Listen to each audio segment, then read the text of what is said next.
घेऊन पोलीस पिंपरी चिंचवडमध्ये पोहोचले। गेल्या 10 दिवस पोलिसांना गुंगारा देणाऱ्या निलेशला नेपाळ बॉर्डरवर बेड्या ठोकण्यात आल्यात। विमानानं त्याला पिंपरी चिंचवड पोलीस मध्यरात्री 2:30 वाजता पुणे विमानतळावर पोहोचले। त्यानंतर थेरगाव रुग्णालयामध्ये वैद्यकीय चाचणी पूर्ण झाली आणि पहाटे 4 वाजता बावधन पोलिसांकडे त्याचा ताबा देण्यात आलेला आहे। नेपाळ बॉर्डरवरून निलेश चव्हाणला अटक करण्यात आली आहे।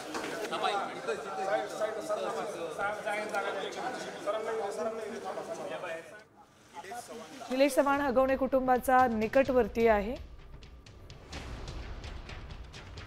गुन्हेगारी पार्श्वभूमी त्याची याआधीही त्याच्यावर गुन्हे दाखल आहेत। ड्रंक अँड ड्राइव्ह प्रकरणी हिंजवडी पोलिसात त्याच्यावर गुन्हा दाखल आहे। बायकोच्या तक्रारीवरून 2022 मध्ये त्याच्यावर गुन्हा दाखल करण्यात आला होता। रिव्हॉल्वरनं कसपटे कुटुंबांना धमकी दिल्याचा सध्या त्याच्यावर आरोप आहे।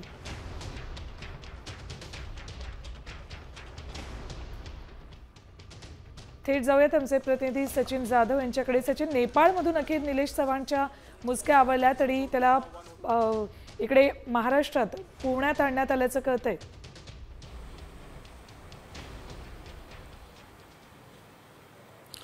नक्कीच आपण पाहतो की वैष्णवी हगवणे आत्महत्या प्रकरणी जो त्यांच्या हगवणे कुटुंबाव्यतिरिक्त जो 6वा आरोपी होता तो निलेश चव्हाण आहे आणि या निलेश चव्हाणला काल पिंपरी चिंचवड पोलिसांनी नेपाळ बॉर्डरहून ताब्यात घेतलेला आहे।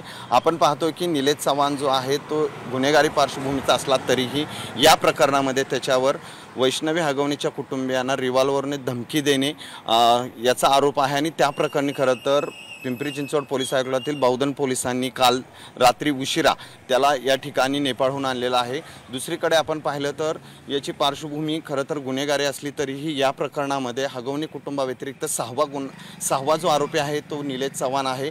या निलेश चव्हाणचे हगवणे कुटुंबाशी काय संबंध होते हे खरं तर आता पोलिसांना तपासायचं आहे। या अगोदरही निलेश चव्हाणवर गुन्हे दाखल आहेत।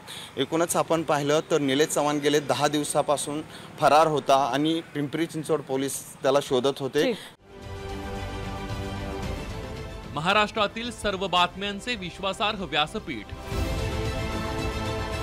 सकाळच्या सर्व सोशल मीडिया प्लॅटफॉर्मला लाईक, फॉलो आणि सबस्क्राइब करा। तसंच सर्व नोटिफिकेशनसाठी बेल आयकॉन प्रेस करायला विसरू नका।